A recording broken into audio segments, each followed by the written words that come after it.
sendiri? Sebenarnya kan itu memang sudah punyanya BEM dan Polda di Jakarta. Ya. Nah, saya sendiri di sini orang Palopo. Bu Evi juga udah lama di Makassar, ya. Kita memang ada bisnis juga di sini. Jadi ya kenapa nggak dicoba gitu ya? Kita open kemitraan di Makassar. Gitu. Siap, oke deh. Buy one get one.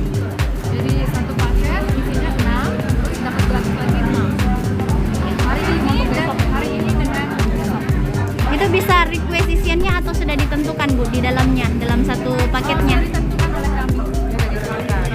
Iya. Karena semuanya biar ngerasain semua rasa. Kita ada 6 rasa, ada coklat, keju, ada banana, terus kita juga ada brown sugar, terus kita juga ada icing sugar sama karamel. Pokoknya enak deh ya. Saja. Perbedaannya Bu Evi.